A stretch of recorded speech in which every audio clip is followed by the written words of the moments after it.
اعوذ باللہ من الشیطان الرجیم بسم اللہ الرحمن الرحیم۔ اللہ تبارک و تعالیٰ کے نام سے جو بڑا مہربان نہایت رحم کرنے والا ہے۔ طریق کی صفات پر ایک ایسا نام درج ہے جو اپنی سرکشی، تکبر اور ظلم کی وجہ سے پوری دنیا کے لیے عبرت بن گیا۔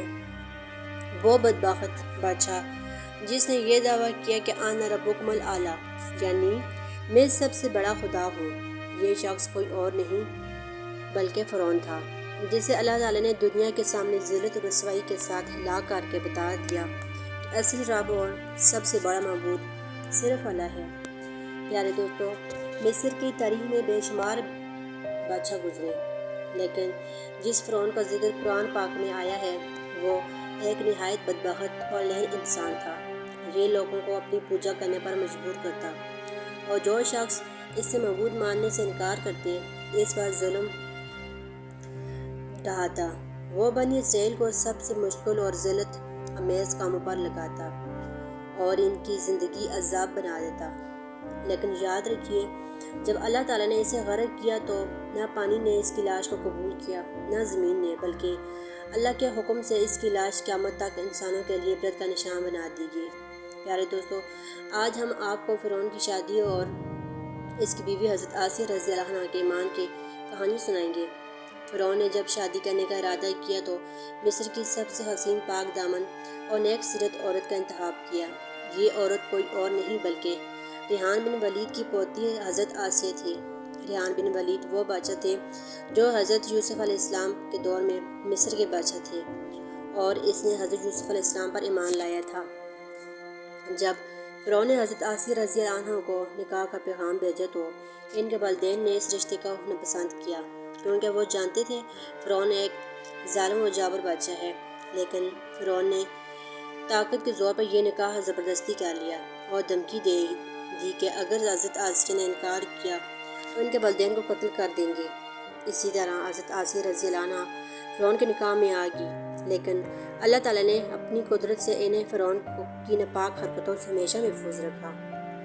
مفسرین بیان کرتے ہیں کہ جب شادی کی پہلی رات فرعون اپنی بیوی کے قریب آنا چاہتا تھا تو اللہ تعالیٰ نے اس بار نیند طاری کر دی، اور بعض روایت میں آتا ہے کہ وہ پہلی رات ہی نامرد ہو گیا، جس کی وجہ سے وہ کبھی حضرت آسیہ کے قریب نہ آ سکا۔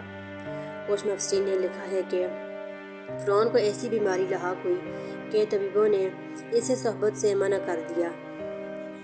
اسی طرح حضرت آسیہ رضی اللہ عنہا کی پاک دامنی اللہ تعالیٰ نے ہمیشہ سلامت رکھی۔ پیارے دوستو، بعض روایت میں فرعون کی ایک بیٹی کا ذکر آتا ہے، لیکن مفسرین فرماتے ہیں کہ وہ اس کی اپنی اولاد نہ تھی بلکہ پرورش کے لیے لی کی تھی۔ حقیقت یہ ہے کہ اللہ تعالیٰ نے حضرت آسیہ رضی اللہ عنہا کو فرعون سے اولاد ہونے سے محفوظ رکھا۔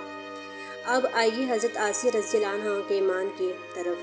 قرآن پاک میں سورۃ التحریم آیت 11 میں اللہ تعالیٰ حضرت آسیہ رضی اللہ عنہا کی مثال بیان کرتے ہیں، اور اللہ نے ایمان والوں کے لیے فرعون کی بیوی کی مثال دی جب اس نے دعا کی، اے میرے رب، میرے لیے اپنے پاس جنت میں ایک گھر بنا دے اور مجھے فرعون اور اس کے عمل سے نجات عطا فرما اور مجھے ظالموں سے بچا لے۔ حضرت آسیہ رضی اللہ عنہا نے فرعون کے ظلم کے باوجود دل سے اللہ تعالیٰ کی وحدانیت کو مان لیا تھا۔ ان کا ایمان اس وقت ظاہر ہوا جب حضرت موسیٰ علیہ السلام نے اللہ کے حکم سے فرعون کے جادوگروں کو معجزات کو ناکام کیا۔ حضرت آسیہ رضی اللہ عنہا نے یہ منظر دیکھ کر اللہ کی توحید کو قبول کر لیا۔ شروع میں انہوں نے اپنا ایمان چھپایا، لیکن جب فرعون نے خدائی کا دعویٰ کیا تو حضرت آسیہ کھل کر میدان میں آ گئی اور اللہ کی وحدانیت کا اعلان کر دیا۔ فرعون کو جب معلوم ہوا کہ اس کی بیوی ایمان لا چکی ہے تو اس نے ان پر سخت ظلم و ستم ڈھائے، انہیں گرم ریت پر لٹکا کر ہاتھ پاؤں میں کیلیں ٹھوک دی، ان کے سینے پر پہاڑی پتھر رکھا گیا اور پانی تک بند کر دیا۔